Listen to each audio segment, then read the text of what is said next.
الحمد لله رب العالمين والصلاة والسلام على أشرف المرسلين وعلى آله وأصحابه أجمعين. أما بعد، أيها الإخوة الكرام، نلتقي وإياكم في هذه الليلة المباركة، وليلتنا هذه هي الليلة 28 من شهر جمادى الأخيرة لعام 41 و400 وألف للهجرة الموافقة ل21 من شهر فبراير لعام 20 و2000.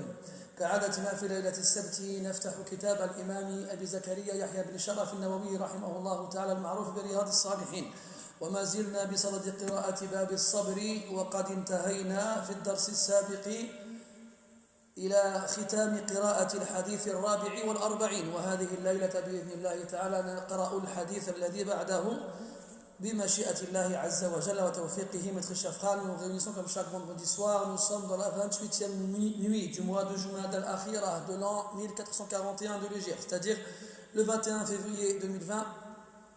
Comme chaque vendredi, nous ouvrons ensemble le livre de l'imam Abu Zakaria Yahya ibn Sharaf al-Nawawi qui a pour titre Riyad al-Salihin, c'est-à-dire le jardin des vertus. Nous sommes toujours dans la lecture du chapitre relatif à la patience et à l'endurance, et nous avons pu, alhamdulillah, la semaine dernière terminer la lecture du hadith numéro 44, et nous reprenons aujourd'hui avec le hadith suivant, le hadith 45. قال رحمه الله تعالى: وعن أبي هريرة رضي الله عنه أن رسول الله صلى الله عليه وسلم قال: ليس الشديد بالسرعة إنما الشديد الذي يملك نفسه عند الغضب. متفق عليه. Dans le hadith suivant, le hadith numéro 45, un hadith rapporté par Al-Bukhari ou Muslim et d'autres, et la version de l'imam Al-Bukhari est celle qui est présentée dans le livre, un hadith de Abu Huraira radiyallahu anhu qu'Al-Bukhari rapporte de Abdullah ibn Yusuf, qui le rapporte de l'imam Malik ibn Anas, qui le rapporte d'Ibn Shihab al-Zuhri, qui le rapporte de Sa'id ibn al-Musayyib, qui le rapporte d'Abu Huraira, dans lequel le prophète dit sallallahu alayhi wa sallam: laysa ash-shadidu bis-sur'ah. الشديد المقصود بنفي الشدة هنا هي شدة البطش والقوة. ففي رواية رواها المسلم أن النبي صلى الله عليه وسلم سأل الناس كيف يعدون الشديد عندهم، فقالوا: الذي لا يغلب، هذا هو الشديد عند الناس. فقال: ليس الشديد بالسرعة بفتح الراء حتى لا يقول قائل بالسرعة بتسكينها، فهي كلمة أخرى معناها مختلف. بالسرعة، والسرعة هو مصارعة الناس بحيث يتلاكمون ويتدافعون حتى يقع أول أحدهما على الأرض قبل الآخر. هذا هو المقصود بالسرعة. وكان الناس قديما يعرف القوي منهم والشديد فيهم بقدرته على رمي الناس على الأرض بعد مصارعة وملاكمة. هكذا كان الناس يعدون الشديد فيهم، والنبي صلى الله عليه وسلم سألهم حتى يعرف كيف يعدون الشديد فيهم، وهذا نظيره كثير في هدي النبي صلى الله عليه وسلم مع أصحابه. يسألهم عن الكلمة حتى يسمع منهم تصويرهم لمعنى تلك الكلمة، فإن كان تصويرهم موافقا لما جاء به الشريعة بقيت على ما هي عليه، وإن كان تصويرهم لمعنى هذه الكلمة يختلف عن المعنى المراد في اصطلاح الشرع، جاء النبي صلى الله عليه وسلم بمعنى آخر. ومن ثم أخذ العلماء أن الحقيقة الشرعية مقدمة على الحقيقة اللغوية والعرفية، فإذا كان للكلمة معنى لغوي ومعنى عرفي تعارف عليه الناس ومعنى شرعي، فالمقدم بين هذه الحقائق الثلاث الحقيقة الشرعية. Dans ce hadith-là, le prophète alayhi salatu wassalam, il dit: Laysa ash-shadidu bis-sura'ah. Donc al-shadid ici, dans le sens du fort. Même si le sens linguistique du mot shadid, c'est le dur. Al-shidda. Al-shidda wa shadda yashuddu, ça veut dire faire preuve de dureté. Dans le verset, Allah Ta'ala dit, quand Moussa alayhi salam il invoque Allah de l'aider en envoyant avec lui son frère Haroun, dans surat Taha, Moussa alayhi salam il dit Rabbi, shrah li sadri, wa yassir li amri, wa hlul uqdatan min lisani yafqahu qawli, waj'al li waziran min ahli Haroun akhi, ushdud bihi azri. Yani shudda bihi azri. Donc Moussa alayhi salam il demande à Allah d'envoyer avec lui son frère Haroun afin qu'il renforce avec lui sa posture. Donc shadda, ça veut dire renforcer, raffermir, faire preuve de dureté. Wa shadid, c'est celui qui est dur. Ça c'est le point de vue linguistique. Allah Ta'ala wasafa nafsahu bi annahu shadidu al-quwwa. Il a une force dure, terrible, grande. Et le sens ici de alaysa shadidu, al-shadid c'est le fort. Et plus précisément l'imbattable. L'imbattable.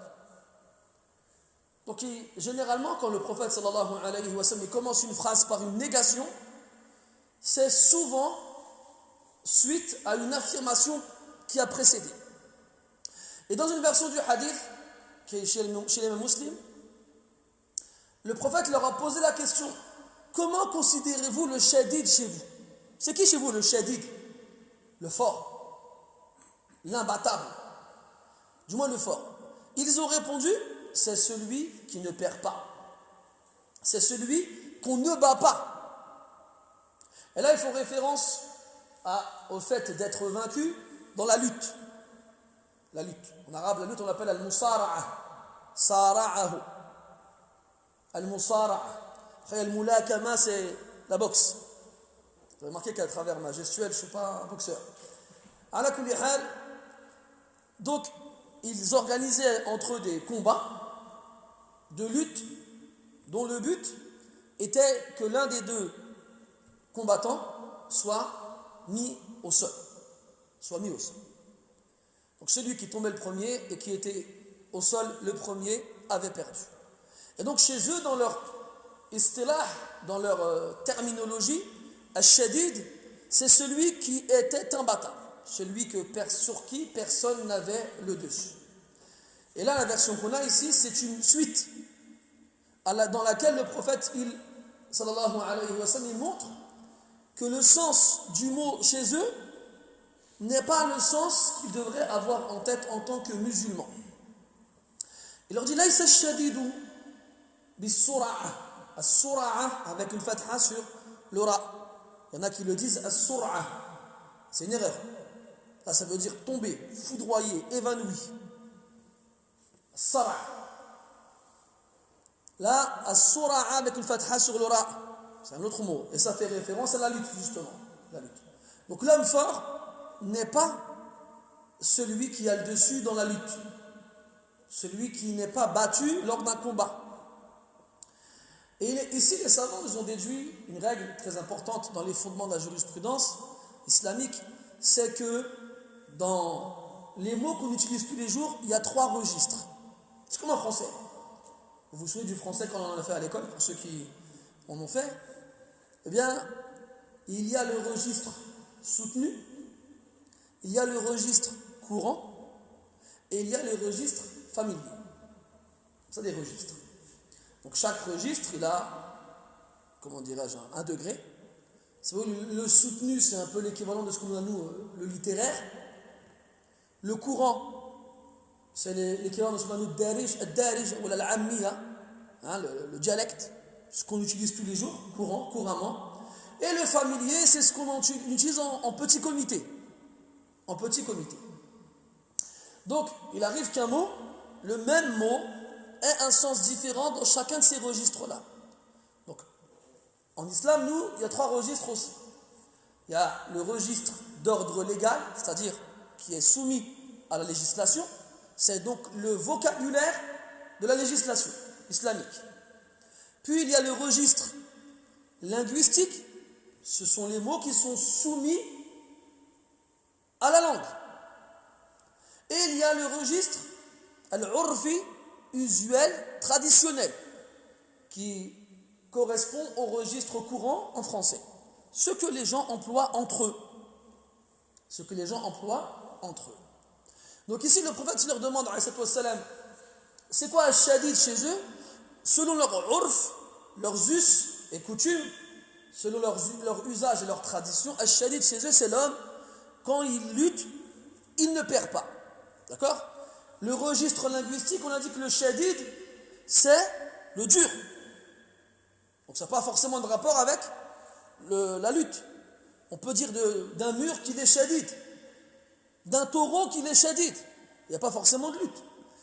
Maintenant, dans le vocabulaire d'ordre légal, dans notre législation, qu'est-ce que al-shadid?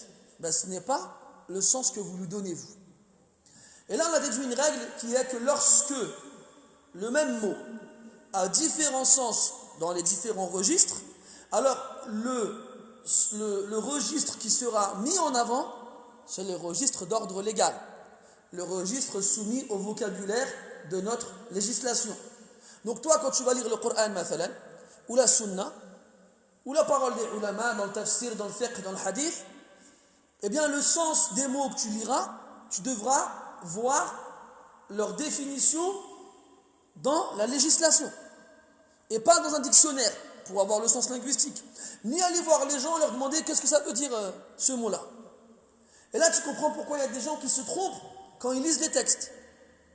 Il va lire un texte, il va voir un mot, et il va le comprendre en fonction du sens linguistique ou en fonction du sens usuel, traditionnel, qu'ils ont l'habitude d'utiliser eux-mêmes.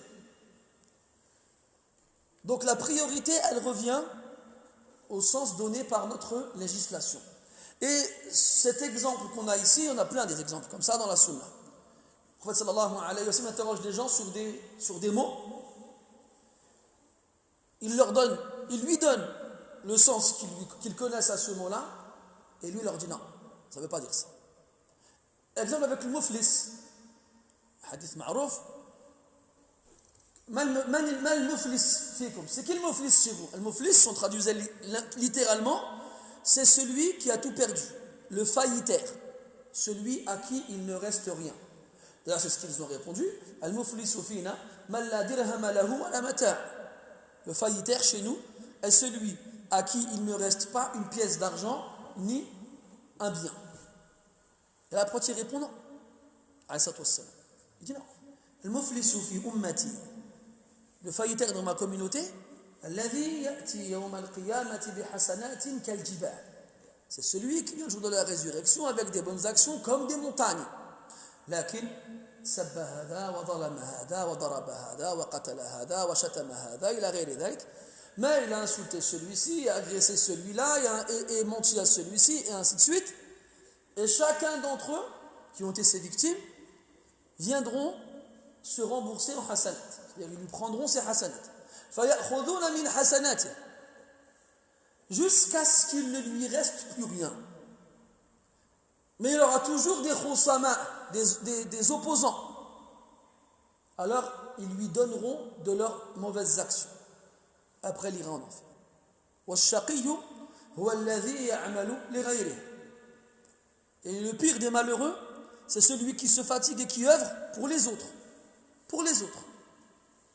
كما قيل لأحد المشايخ أن فلانا لا يزال يغتابك. Il y a des gens qui ont été voir un savant, ils lui ont dit un tel, il ne cesse de parler de toi derrière ton dos, il n'arrête pas.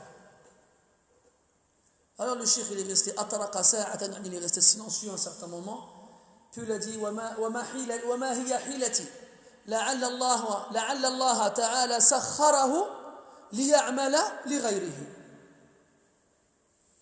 Que voulez-vous que je vous dise?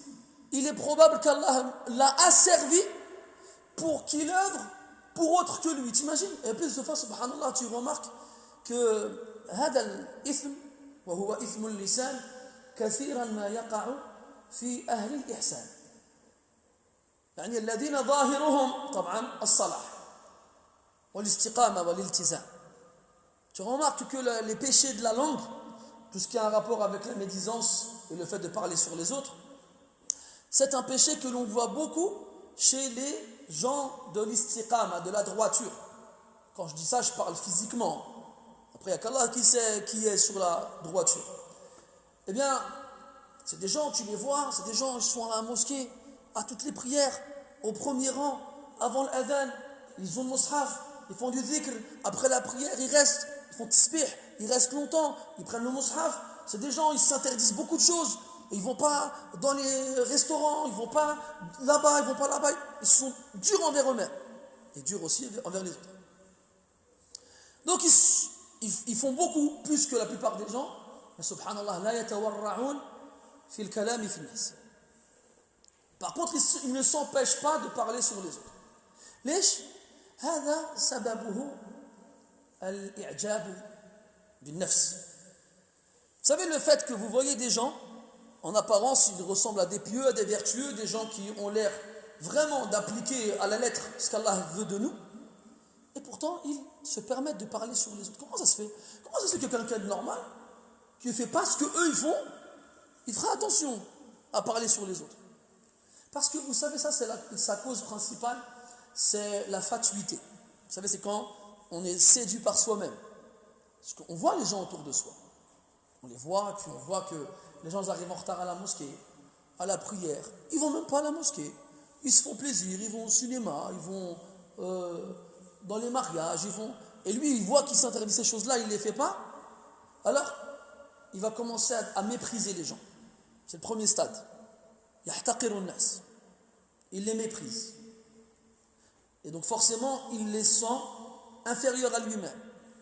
Et donc, en les méprisant et en les sentant en dessous de lui, eh bien, il va faire preuve d'orgueil et se sentir au-dessus d'eux.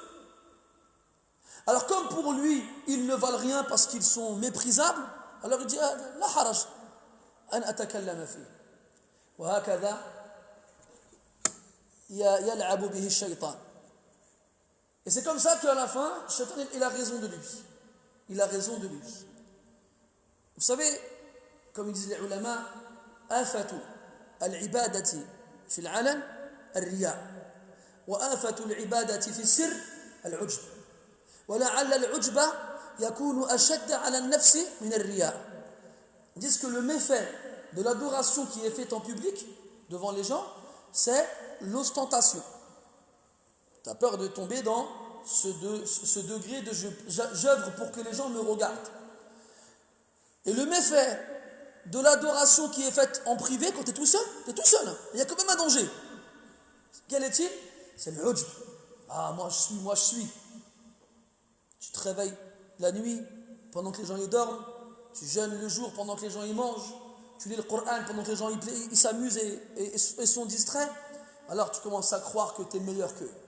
Tu commences à croire que tes actions valent quelque chose. Tu commences à croire qu'eux ne valent rien. Et ainsi, tu crois que ce que tu as fait, tu l'as fait de toi-même. Et après, tes actions ne valent plus rien. Donc il ne faut jamais croire que les choses qu'on fait, on les fait de nous-mêmes. Ce qu'on arrive à faire, c'est parce qu'Allah nous a permis de le faire. Ni plus, ni moins.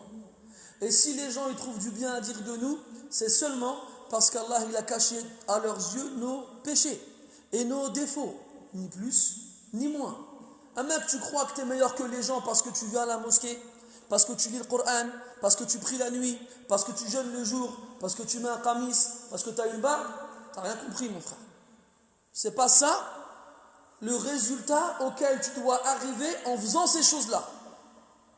Plus tu avances vers Allah Azza wa Jal, plus tu apprends à le connaître, plus tu vois sa perfection et sa grandeur, plus tu vois ton imperfection et tes défauts. Et à ce moment-là, tu n'as que faire des autres. يقول أحد أصحاب الربيع بن خثيم رحمة الله عليه وقد صاحبه 20 سنة مش يومين ولا 20 قال يا أيها الربيع 20 سنة وأنا أصحابك لم أرك تتكلم في أحد ولم أسمعك تذكر أحدا بسوء فقال أنا لست راضيا عن نفسي فكيف أشغلها بذكر عيوب غيري. Donc son compagnon, un compagnon de Rabi' ibn Khuthaym, il est resté avec lui 20 ans. 20 ans. C'est pas toi et moi, on se voit, à la mosquée, tu me fais des sourires, je fais des sourires, les frères, il est bien, machallah, il est sympa, il sait faire des blagues. Ça veut rien dire ça. Tu ne sais pas qui je suis, ni comment je suis. L'image que tu as de moi, oublie-la. Ce que tu vois de moi, juste parce que je suis devant le micro, je vous sors des blagues, c'est juste une façade. La vraie image que j'ai moi de moi, c'est quand je suis chez moi tout seul.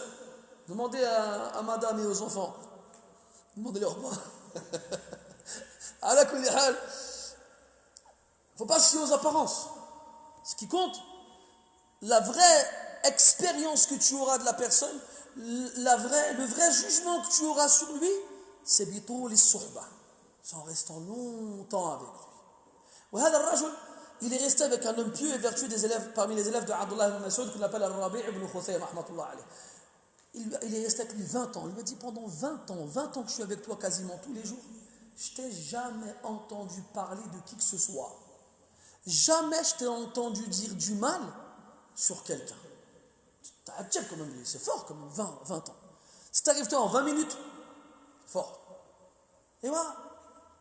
Rabi' ibn Khuthaym lui répond, mais comment ma propre personne, je n'en suis pas satisfait. Comment est-ce que je me préoccuperais des défauts des autres alors que je suis encore occupé avec les miens? Et si chacun s'occupait de ses propres défauts, on n'aurait pas le temps à perdre à parler de ceux des autres. Ala kulli hal, on revient au hadith. Et donc on disait que Al-Shadid, dans la... On parlait de Muflis, je suis parti loin. Le Muflis, dans le hadith, il y a plusieurs exemples. Al-Rasul ici demande c'est quoi Al-Shadid. Dans notre hadith, il demande c'est quoi le Muflis. Dans notre hadith, il demande c'est quoi Al-Yarqub. Al-Yarqub. Il demande aux Sahaba c'est quoi Al-Yarqub. Alors ils ont répondu هو الذي ما يولد له من ولد إلا ويموت. Il demande aux Sahaba radiyallahu anhu c'est quoi Al-Yarqub chez vous? Ils ont répondu c'est celui chaque fois qu'il a un enfant il meurt. يعني ليس له ولد يبقى. Il n'a pas d'enfant qui reste. Il dit là, c'est pas lui le Yarqub. Il dit le Yarqub chez nous, c'est الذي لا يقدم من أولاده شيئا.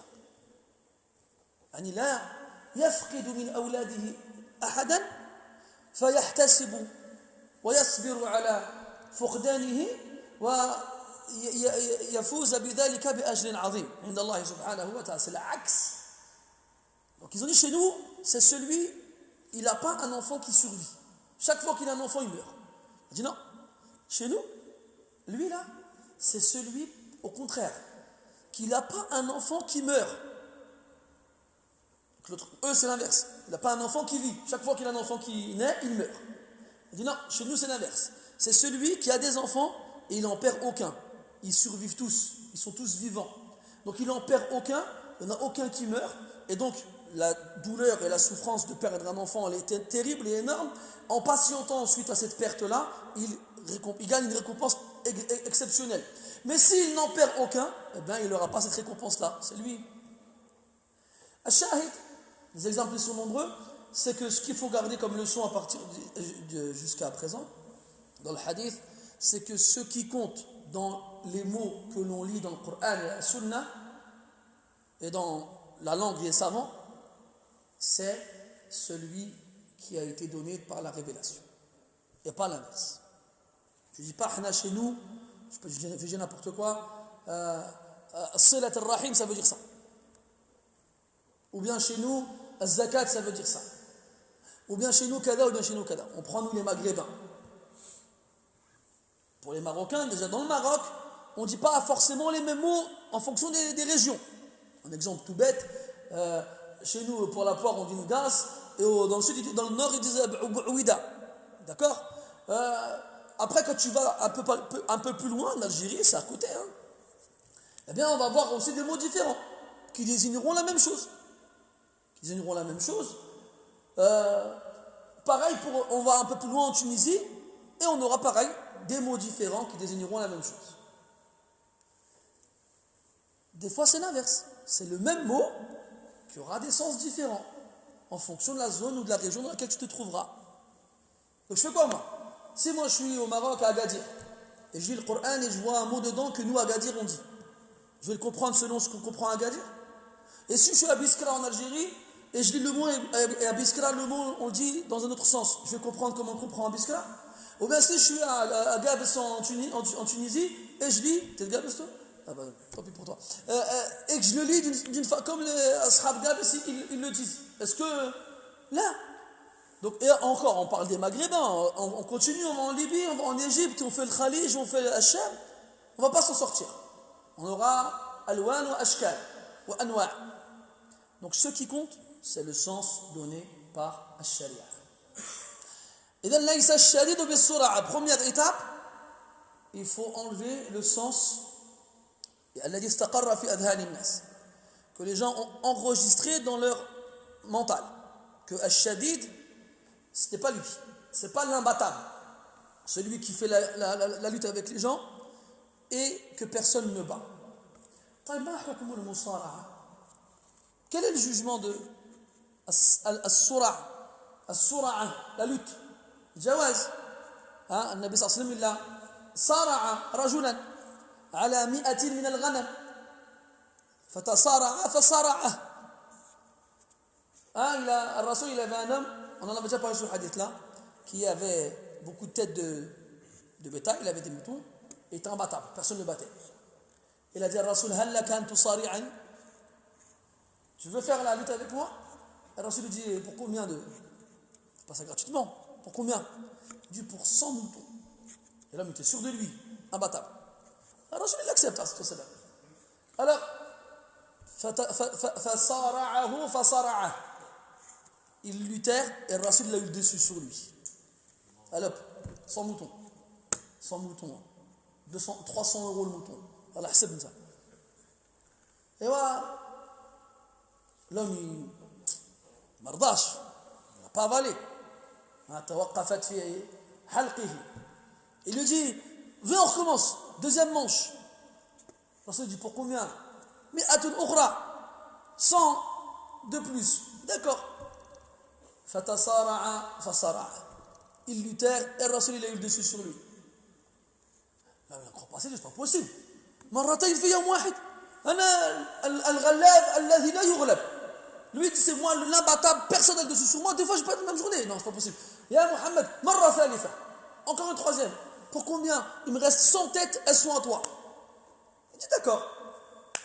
Et rebelote, il lutte à nouveau et le Rasoul il a le dessus sur lui, à cette wassalam. 300 moutons en 10 minutes. C'est une bonne journée, ça.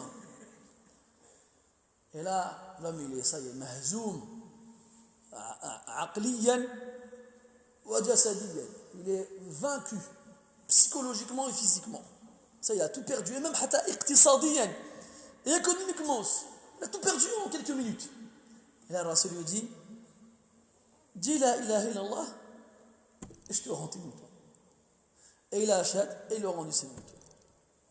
Après, il y a aussi le hadith de Aïcha radiallahu anha fi sahih, quand pendant l'Eid, il y avait les Habasha, les Éthiopiens qui avaient des lances et qui faisaient des démonstrations dans la mosquée. فاحنا تعدينا حكم المصارعة.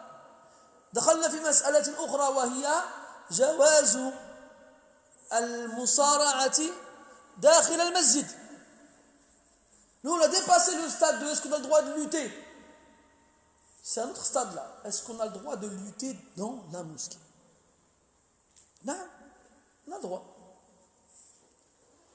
Ala kulli hal, c'était quelque chose de connu et qui n'a pas été interdit. Donc ici, première étape, laysa ash-shadidu bis-sura'a.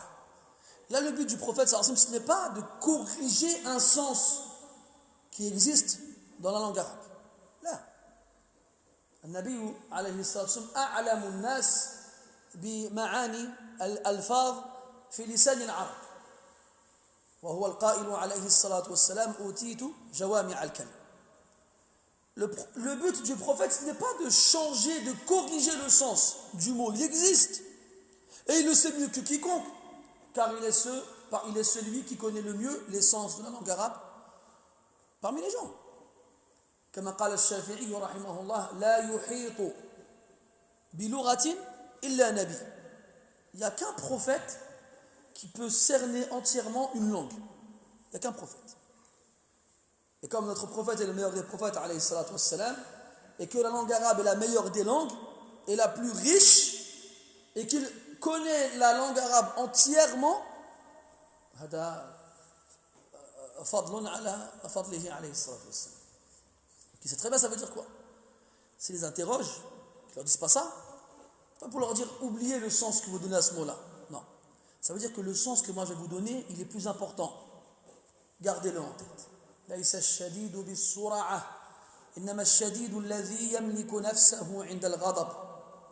الشديد القوي الغلاب الذي لا يغلب الذي يملك نفسه عند الغضب الذي يمسك زمام نفسه الأمارة بالسوء عندما يغلي صدره غضبا وغيظا وحنقا. هذا هو الشديد. لأن الغضب جمرة يلقيها الشيطان في قلب ابن آدم كما قال عليه الصلاة والسلام. فإذا اشتعلت هذه الجمرة جعل الشيطان يلعب بابن آدم كما يلعب الصبي بالكرة فيصنع به ما يشاء. ولذلك تجد الإنسان إذا اشتد غضبه يقول ما لا يخطر على باله ويتصرف تصرف الأحمق وربما ضرب وربما جرح وربما قتل وربما طلق امرأته.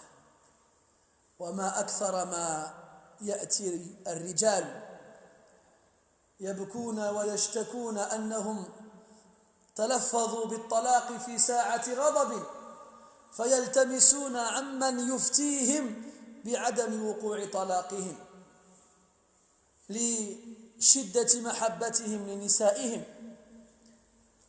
على كل حال الذي يمسك ويمنع نفسه ويملك نفسه عند الغضب هو الشديد. Fatida dans la fin, donc la définition qu'il convient de garder en tête sur Al-Shadid, c'est celui qui reste maître de lui-même lorsqu'il est en colère. Lorsqu'il est en colère. Yamliku. Al-milk, c'est la possession. Yamlik. Et on est tous propriétaires de nos propres personnes. Pourquoi est-ce que je dois l'être quand je suis en colère? Ça te fait comprendre que quand tu es en colère, tu n'es plus maître de toi-même. Tu n'es plus le propriétaire de ta propre personne. Qui l'est à ce moment-là? Qui?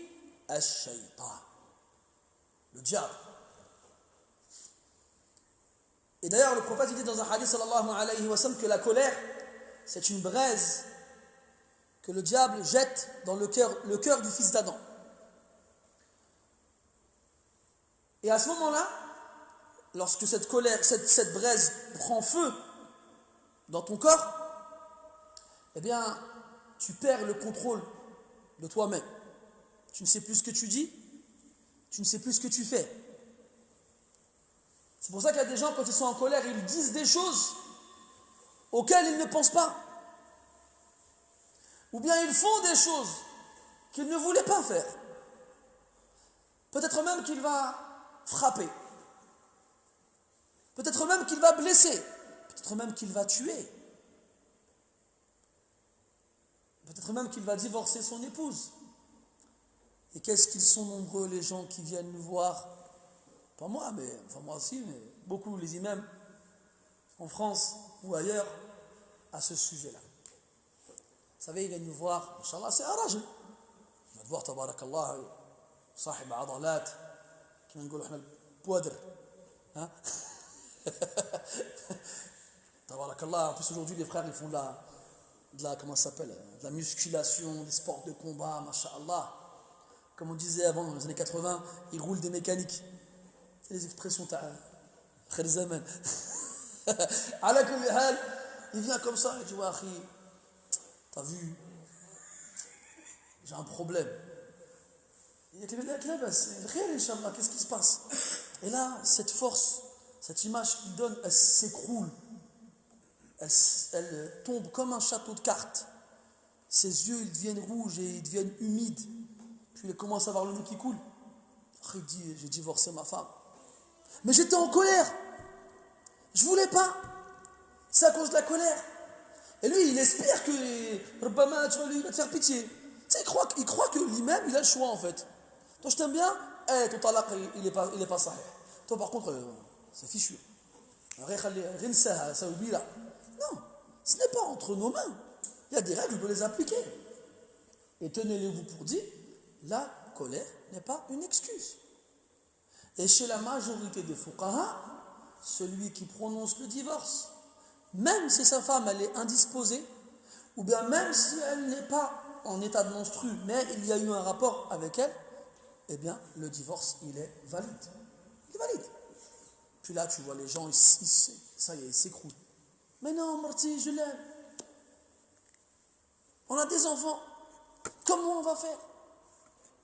Tu dis, Khoya, hada dinullah. Moi je ne peux pas te donner autre chose. Et là, il part. Il va chercher notre imam qui lui dira Ma'alish. Eh bien, c'est ce regret que tu ressens après que la colère soit tombée.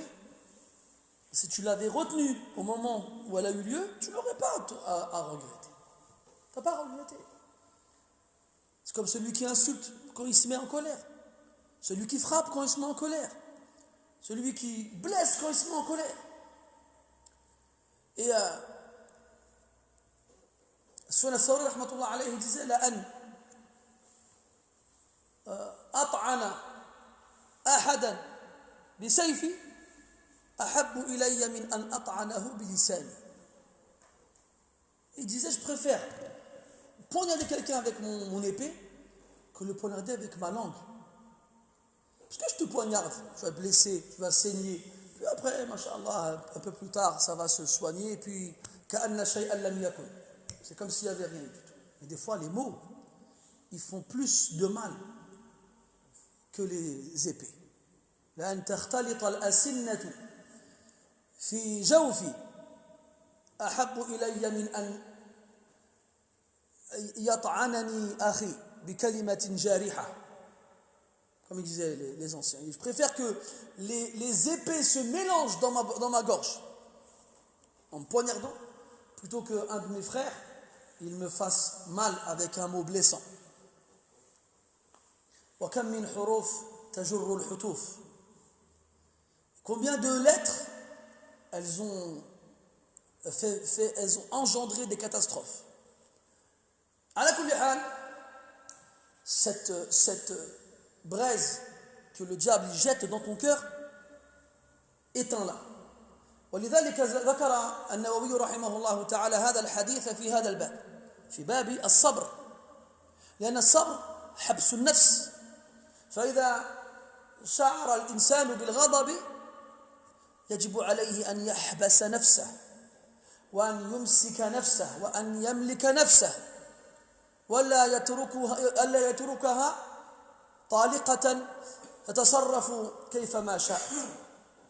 C'est pour ça que l'imam al-Nawawi rahimahullah ta'ala il a cité ce hadith dans ce chapitre, le chapitre de la patience, de l'endurance, du fait de supporter, parce que quand tu te mets en colère, tu perds le contrôle. Et la patience, as-sabr, c'est le fait de bloquer son âme, de ne pas la laisser faire ce qu'elle veut. Tu l'arrêtes, tu la stoppes, tu l'emprisonnes. Et bien de la même façon, quand tu es en colère, tu bloques ton âme, tu ne la laisses pas faire ce qu'elle veut. والنبي صلى الله عليه وسلم قد أرشد إلى العديد من الأمور التي بها ينطفئ حر الغضب. Et le prophète sallallahu alayhi wa sallam, dans de nombreux hadiths, il a donné des directives avec lesquelles la chaleur de la fureur se refroidit. L'intensité de la colère s'éteint si on fait comme il le dit. أولا إذا كان الإنسان قائما فليجلس فلا يدري لعل الغضب يجعله ويدفعه إلى أن يضرب الناس أو إلى أن يخنق الناس أو إلى أن يجرح الناس أو أشد من ذلك إلى أن يقتلهم فليجلس ويلصق نفسه بالأرض. Premièrement, quand tu es debout et que la colère te prend, assis-toi. Ne laisse pas tes jambes libres. On a dit tu perds le contrôle, tu n'es plus le maître de toi-même. Ce n'est plus toi qui dirige dans la boîte dans la salle de contrôle. C'est plutôt qu'elle les commente. Ah, tu t'es rappelé d'un dessin animé quand tu étais petit? Non, Mohamed ou pas? Non, même pas? Tu sais, un dessin animé où il y avait des bonhommes dans nos têtes qui... Zama qui... Oh, malèche. Tu n'étais pas né, je crois, quand ce dessin animé est passé à la télé. C'est plus toi. Donc tu ne sais pas si à cause de la colère, tu ne vas pas aller vers la personne qui t'a mis en colère. Et comme tu ne contrôles pas tes pieds, tu ne contrôles pas tes mains non plus. Parce que toi, tu lui dis une parole. Et il te répond. Et tu lui réponds. Et ça monte en intensité. Et très souvent, au bout d'un moment, les mots laissent place aux actes. Donc, au lieu de rester debout, et donc capable de te déplacer, ferme, du moins éteins le moteur, c'est-à-dire rends tes jambes incapables de te déplacer. Et assis-toi. Et en t'asseyant, en te collant au sol, tu t'empêcheras à ce moment-là d'aller vers la personne qui t'a mis en colère et donc de lui faire du mal sans le vouloir, à cause de la colère. Et si jamais tu es allongé, tu es assis déjà, allonge-toi. Allonge-toi. Qui fait ça aujourd'hui? Là, si on devait appliquer ces hadiths-là, tu verrais les gens toute la journée dans la rue allongés par terre. Je dis, tu vas le voir, tu dirais, pourquoi il s'allonge par terre? C'est un SDF ou quoi? Hein? Wallah, surtout pendant le ramadan, les gens ne s'agirait pas de chez eux, ils restent dans le lit toute la journée. Puis, كذلك مما أرشد به إليه النبي صلى الله عليه وسلم أن يتوضأ الغضبان. Et parmi les choses que le prophète a conseillé de faire, c'est que celui qui est pris par la colère, il fasse ses ablutions.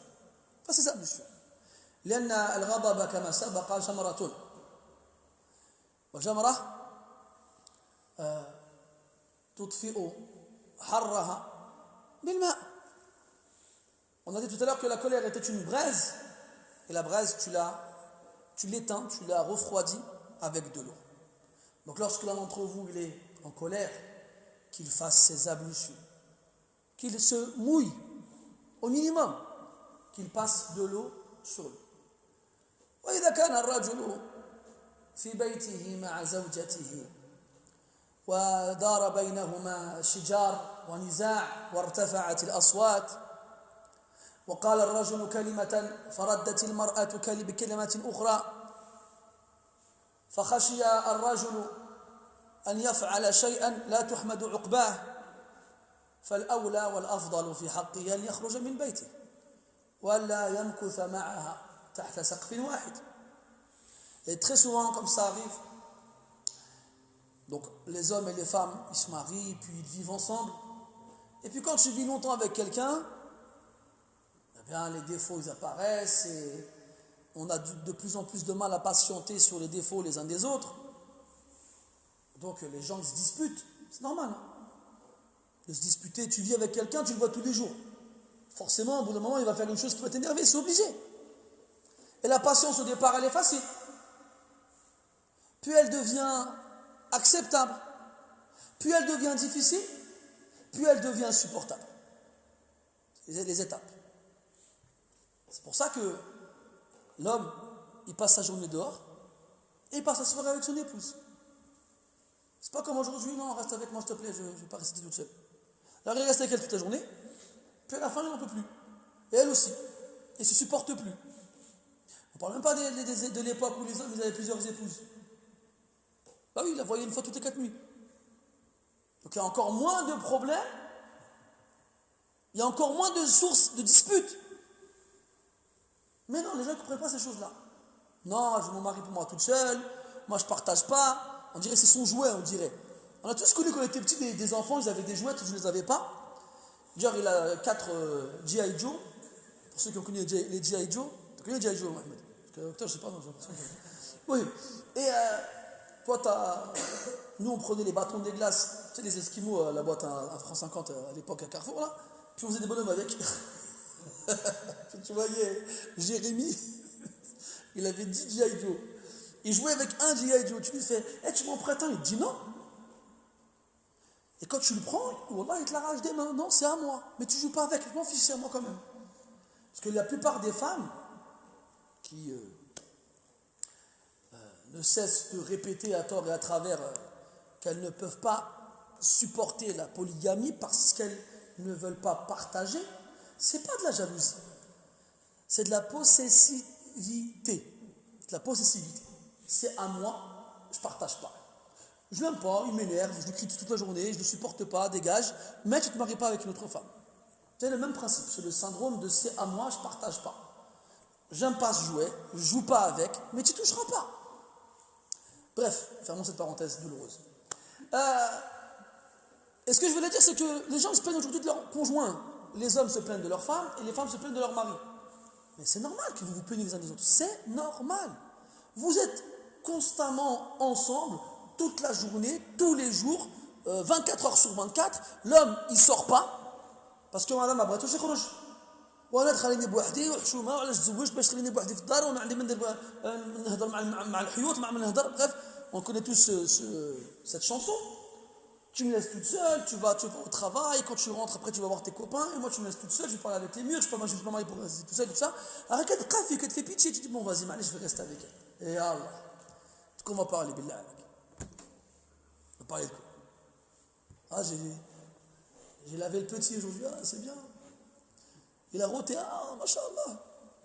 Puis j'ai fait à manger, ah c'est bien, on s'en fout. C'est une réalité. Ce qui intéresse les femmes n'intéresse pas les hommes, et ce qui intéresse les hommes n'intéresse pas les femmes. Toi tu vas le voir, tu vas là-bas, tu dis j'ai vu un combat de MMA, il lui a pris, il a fait une clé de bras, il lui a cassé le dos. Ça veut dire quoi? Qu'est-ce que tu racontes? Là j'ai changé les bougies de la voiture parce que... Hein, quoi, qu'est-ce que tu racontes? Franchement, si tu trouves une femme qui a les mêmes centres d'intérêt que toi, ne la lâche pas. Hein. Reste avec elle. Si tu arrives à la trouver un jour. C'est comme ça, on ne s'intéresse pas aux mêmes choses. On n'est pas pareil. C'est tout, ni plus ni moins. Après, ça ne veut pas dire de ne parler pas avec vos femmes. Le prophète sallallahu alayhi wa sallam, il parlait avec ses épouses, il les laissait parler, il les écoutait. Elle lui racontait des histoires, il les écoutait, et puis même Hatta, il participait. Mais, ce principe-là, cette image contemporaine du couple à l'occidental, elle est la cause de l'échec matrimonial de cette société. Retourner dans le passé et compter les divorces. Il n'y en avait pas. Les gens ne se disputaient pas. Il n'y avait pas de problème. Regarde en France, ils nous sortent tous les ans que tous les 3 jours, il y a une femme qui meurt sous les coups de son mari. Tu comprends ces histoires-là? Ils font des associations pour défendre les femmes battues. Mais on n'est pas en train de dire de justifier ça. Mais si l'homme il la voyait moins, il aurait moins de raisons de vouloir se battre avec elle. Tout simplement. Et on ne parle pas des hommes battus aussi, parce que ça existe aussi en France. Hein. On a des associations d'hommes battus. Il doit sûrement y avoir quelques musulmans qui ont leur carte de membre. Al-Muhim. On en rit, mais voilà, c'est pas marrant. Al-Muhim, c'est que c'est un rire jaune. C'est parce que l'être humain, on est comme ça. Au travail, tu vas au bureau. C'est un lapsus révélateur. Tu vas au bureau.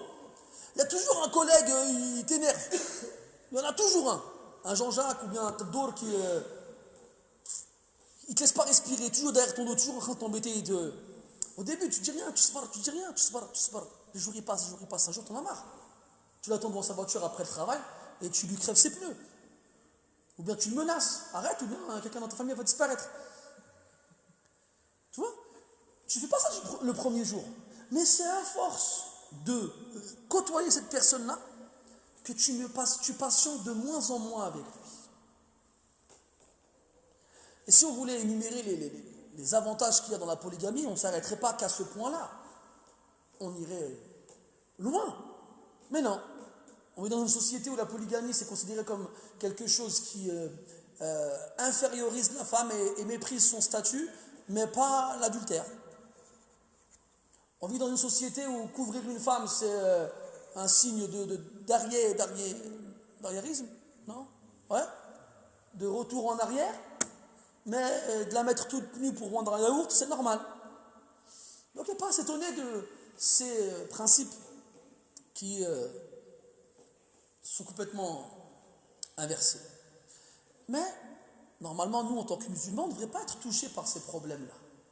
On ne devrait pas être touchés. Mais on est. Parce qu'on a laissé nos mœurs, nos principes, pour les remplacer par l'autre. Et résultat, eh bien, les méfaits de ces principes chez les gens à qui ils appartiennent sont devenus les nôtres aussi.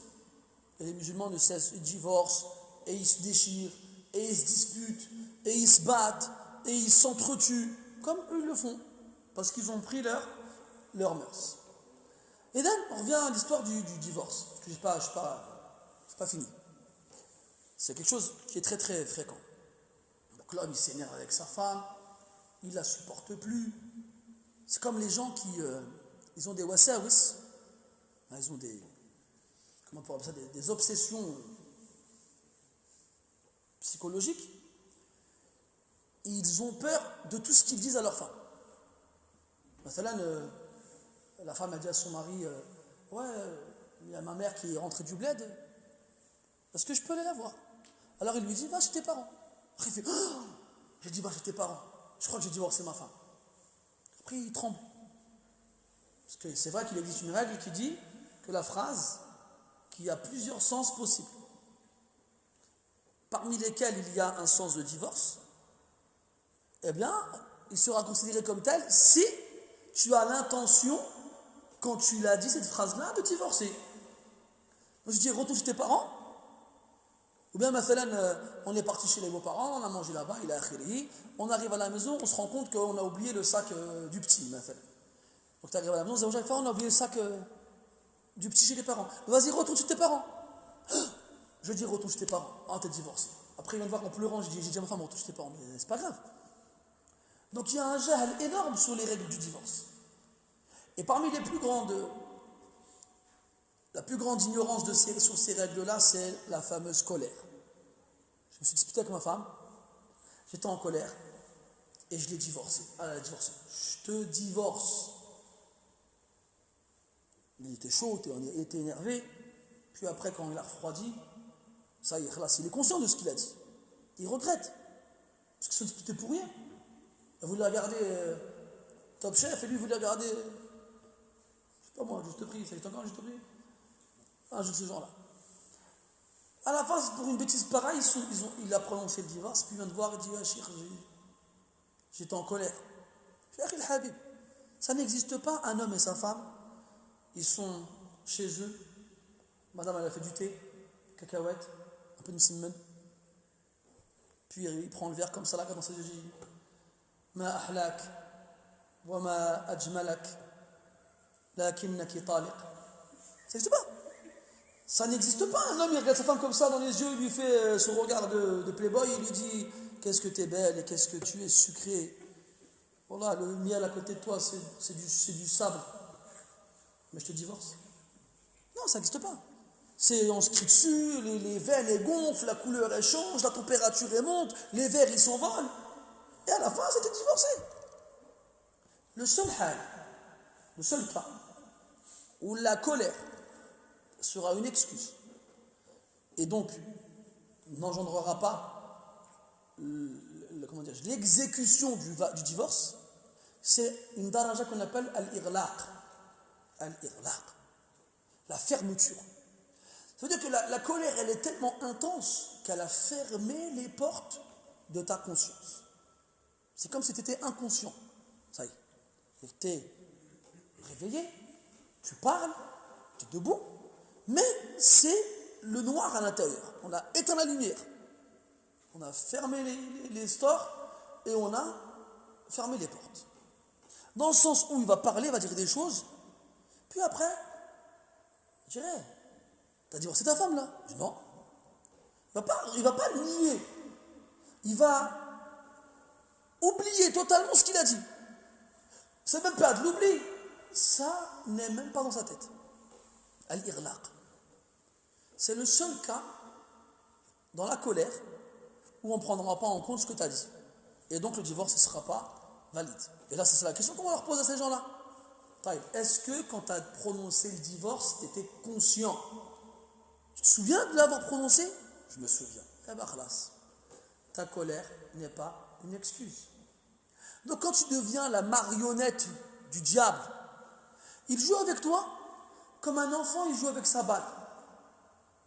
Où tu es fort, à lui, tu as forcé. Vous savez, la force, al-quwa, al-shidda, ليست صفة يختص بها الإنسان بل هي عند غيره أقوى وأعظم. La force n'est pas une caractéristique que l'on trouve que chez l'être humain. On la trouve chez les autres que les êtres humains. Et encore plus grande, cette force-là. Les animaux, wallahi, la namlatun aqwa minna. Wallahi, une fourmi, elle est plus forte que nous. Proportionnellement parlant. Vous savez tous qu'une fourmi est capable de porter 50 fois son propre poids. Et toi? Surtout quand tu as un morceau. Quand tu as le quintal. Quand tu montes sur la balance et qu'il y a 3 chiffres. Tu peux porter 100 kilos, toi? Ton propre poids, tu ne peux pas le porter. Je te mets 50 kilos de chaque côté de l'haltère, tu vas. Moi, je n'arrive pas. La fourmi, elle peut porter 50 fois son propre poids.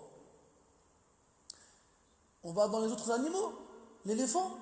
Un éléphant, il tourne une voiture avec sa trompe en 2 secondes. Un rhinocéros, un taureau, un gorille, un lion. Tu ne leur arrives pas à la suite. T'es chadid, toi? T'es rien du tout. Tu es fait de chair et d'os. Va voir, toi, les cadavres de ceux qui sont écrasés par des voitures, tu vas voir s'ils sont forts. Ça, c'est des animaux qu'on voit tous les jours. Qu'est-ce qu'on va dire des djinns alors? Regarde ce qu'ils ont construit à Sulayman comme palais. Ils plongeaient dans les profondeurs de l'océan et ils lui ont construit un palais dont le sol était fait de cristal transparent. Dans Surat al-Naml, quand Belqaïs rentre dans le palais de Sulayman, elle arrive dans la salle et puis elle voit l'eau. Alors elle a l'impression qu'elle pense qu'il n'y a que de l'eau. Alors elle lève sa robe et elle découvre ses jambes. Et là, il lui répond Innahu sarhun mumarradun min qawarir. Non, c'est juste c'est fait avec du cristal transparent. C'est les diables qui lui ont fait ça. Et l'autre qui a la force de partir de Jérusalem au Yémen, chercher un trône immense et le ramener en quelques heures. On n'a rien. On n'est rien. Donc si tu crois que tu es shadid parce que tu es fort, tu as des muscles, tu es capable de porter des poids importants, tu n'es pas fort. Si c'est ça, tu es loin derrière beaucoup d'animaux. Beaucoup d'animaux. Alors la vraie force de l'être humain, c'est quand il est capable de se retenir, de se contenir, de se maîtriser. C'est lui le vrai. Et subhanallah, quand on voit le radab, on voit si quelqu'un il est en colère, surtout aujourd'hui avec le téléphone, filmez-le.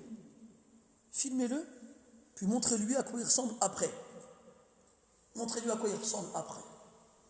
Regarde à quoi tu ressembles quand tu es en colère. Regarde ta tête. Tu n'as plus les mêmes traits. Les traits du visage, ils changent. On va le voir dans le hadith prochain, Inch'Allah Ta'ala, qu'il y a des changements physiques. Il y a les veines qui gonflent. Le prophète sallam, quand il se mettait en colère, il avait une veine au milieu du front qui gonflait. Ta température, elle monte. Tu as envie de bouger. Tu ne contrôles plus rien. Donc c'est là que on voit la force de la personne. C'est là. Et c'est pour ça que celui qui arrive à retenir sa colère, ben Allah Ta'ala lui donne une récompense énorme, qu'on verra aussi prochainement, Inch'Allah Ta'ala. إذن ليس الشديد بالسرعة. Fais du taekwondo, fais du jet kundo, fais du karaté, fais du MMA, fais ce que tu veux, sois imbattable. Si tu es incapable de te retenir quand tu es en colère, tu n'es pas fort. Tu n'es pas fort. Le vrai homme fort ou la vraie femme forte, ce sont ceux qui savent se retenir quand ils sont en colère.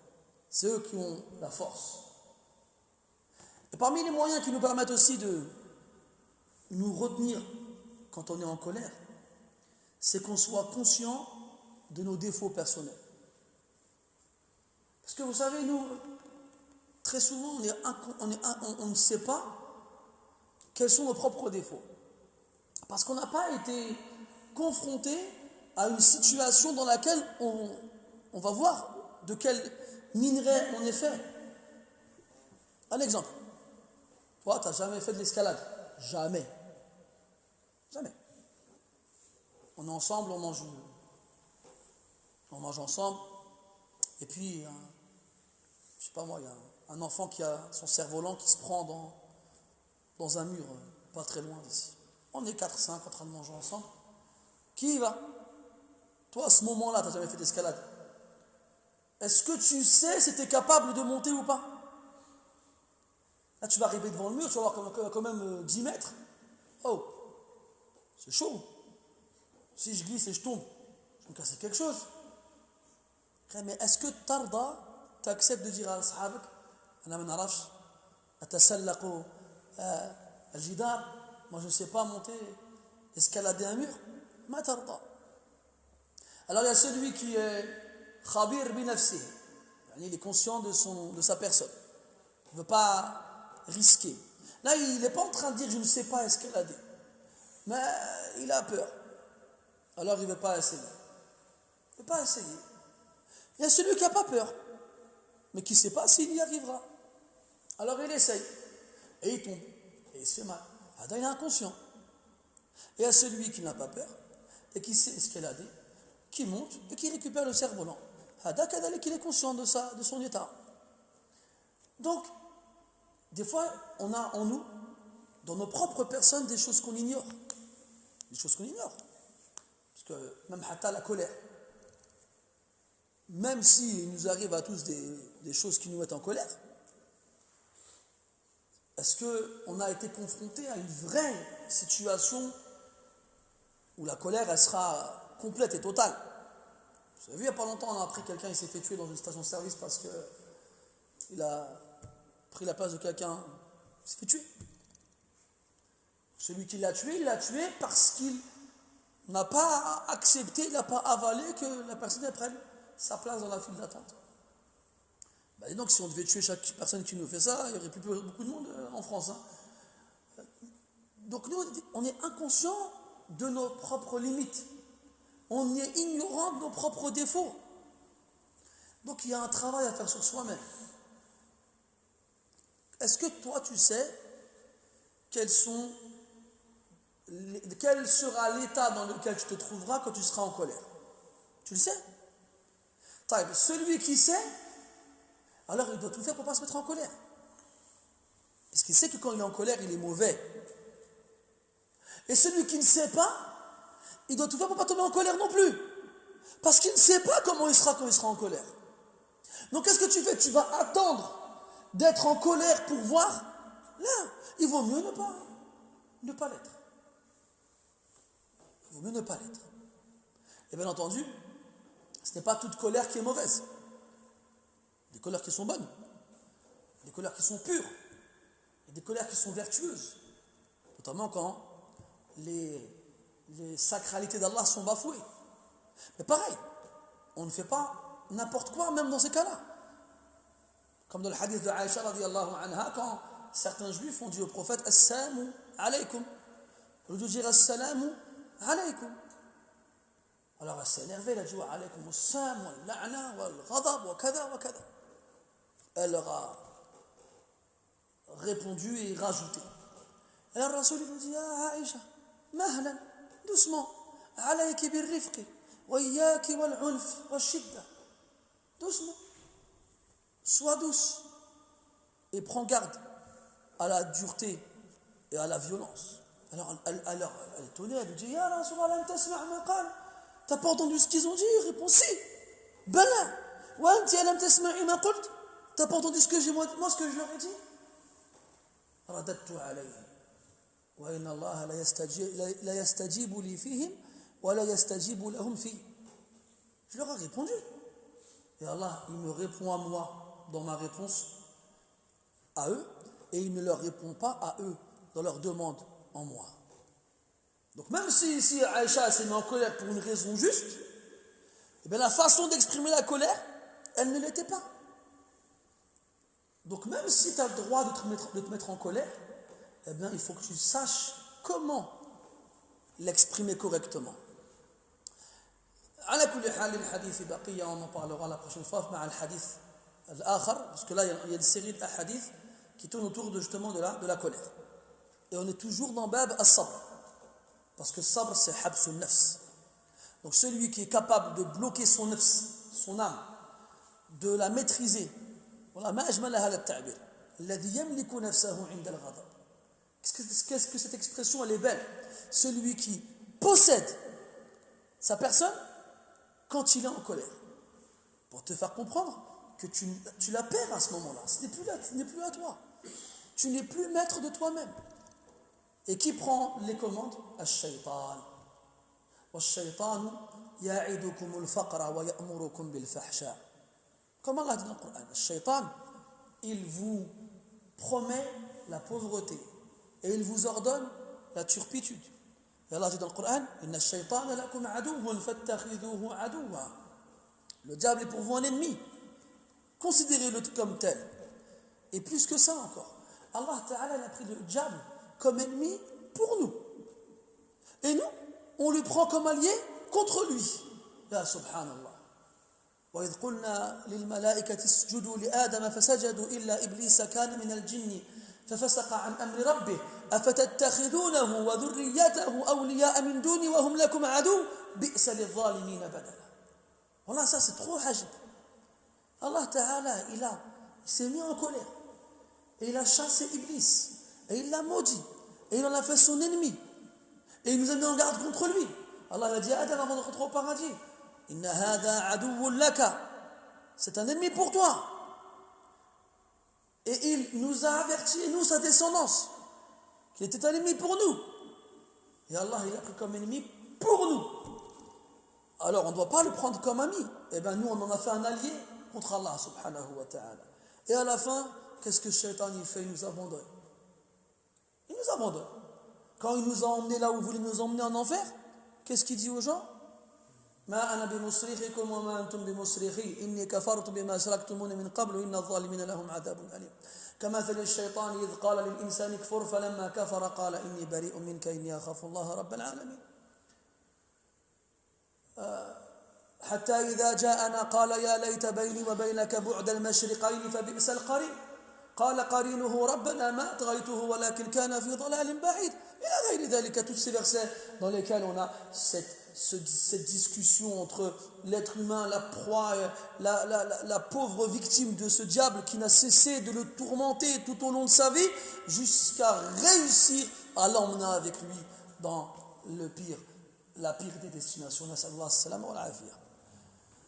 Donc on verra prochainement d'autres hadiths en rapport avec la colère. Donc je n'ai pas cité tous les moyens justement d'avoir le dessus sur sa personne et d'avoir le dessus sur sa colère, parce que justement par la suite on en verra d'autres.